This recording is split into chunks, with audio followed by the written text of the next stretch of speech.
Harga kelapa menjulang, bagaimana nasib harga rendang? Ada di Lami Aulia di Rumah Makan Padang, kawasan Salemba, Jakarta Pusat. Di Lami, bagaimana harga menu-menu kuliner santan di sana? Apa sudah ada kenaikan harga?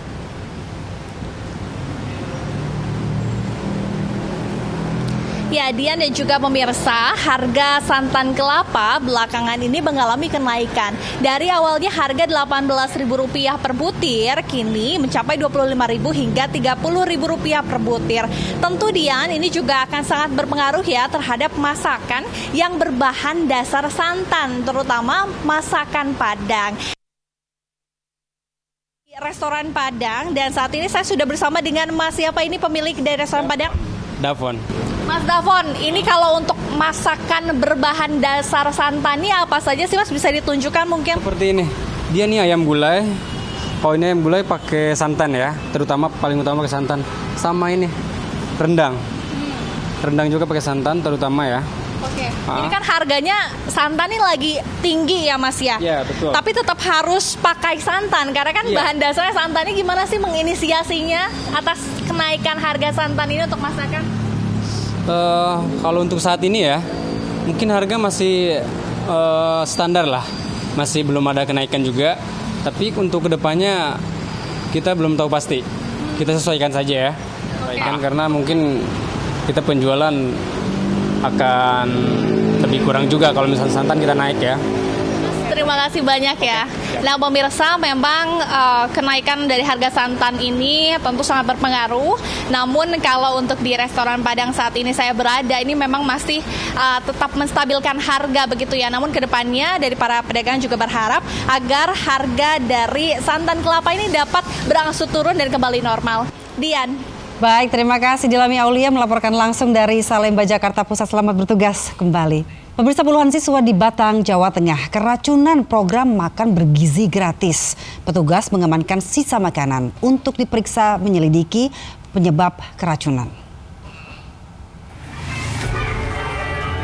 Puluhan siswa mulai dari TK, SD hingga SMP di Batang, Jawa Tengah keracunan makanan dari program MBG. Siswa mengaku langsung mual, pusing hingga diare usai menyantap mie dan sayur sawi yang terasa mulai bau dan akan basi.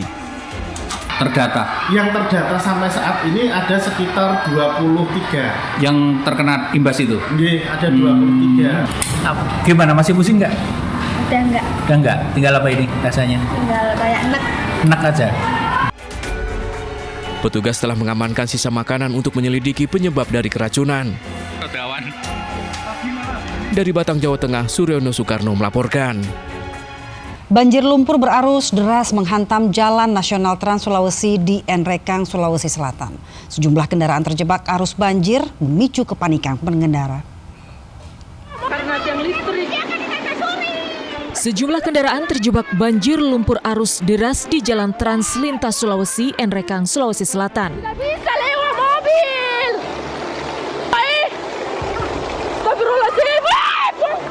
Derasnya arus nyaris menyeret mobil, memicu kepanikan pengendara dan penumpang.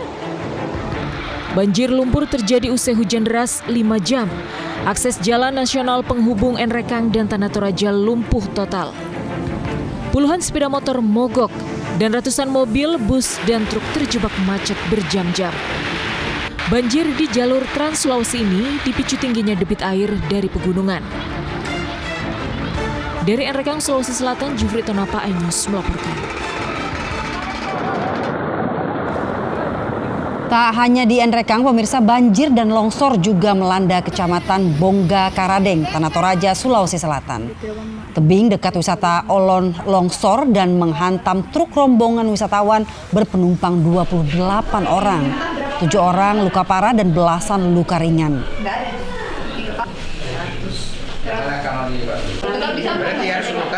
Usai viral pengakuan selebgram pasien rawat inap ruang VIP yang menjadi korban pelecehan seorang dokter, manajemen rumah sakit pun memberhentikan sementara pelaku.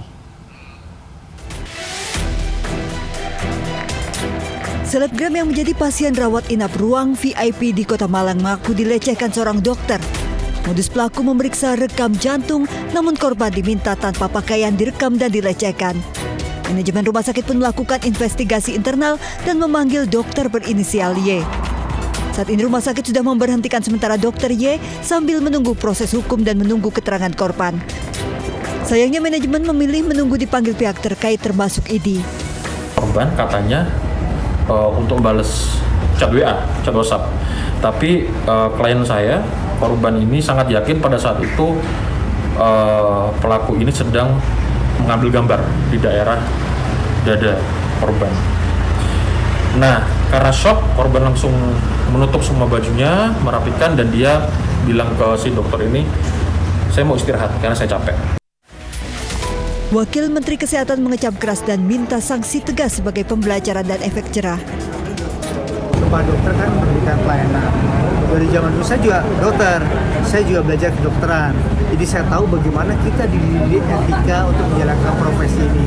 Apalagi kalau ada kegiatan-kegiatan yang bersifat asusila, maka nanti ini akan ditindaklanjuti tidak hanya dari aspek etikanya, tetapi akan ditindaklanjuti dari aspek hukum dan aspek legalitas aturan-aturannya.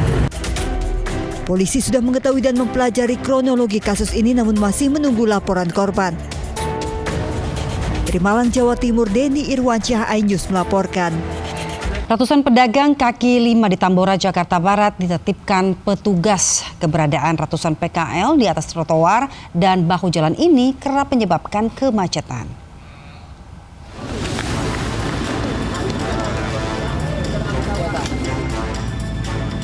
Satu persatu lapak PKL di sepanjang Jalan Kiai Haji Muhammad Mansur di depan Pasar Mitra Tambora, Jakarta Barat ditertibkan petugas Satpol PP. Sejumlah pedagang memindahkan perlengkapan dan mengemasi barang-barang dagangan mereka agar tidak disita petugas. Penertiban ratusan lapak pedagang kaki lima ini dilakukan setelah banyaknya laporan masyarakat yang mengeluhkan kemacetan karena jalan tertutup lapak para PKL. Januari lalu, para PKL telah ditertibkan, namun mereka kembali berjualan. 299 sampai 300. Itu dagangan ada di pinggir jalan. Gerobak-gerobak, lapak-lapak, lapak bensin ataupun yang lain. Para pedagang mengaku kecewa dengan penertiban yang dilakukan oleh petugas. Sementara untuk menyewa kios di Pasar Mitra harganya terlalu mahal, apalagi saat ini perekonomian sedang sulit. Ya nggak bisa lah Pak kayak gini, kita punya keluarga. Kita mau makan apa? Di sini bayar juga nggak Bu sewa atau apa? Ada sih, cuman ya itu ada. Para pedagang berharap Pemkot Jakarta Barat menyediakan lokasi untuk berdagang agar mereka bisa tetap berjualan. Dari Jakarta, Miftahul Gani, iNews melaporkan.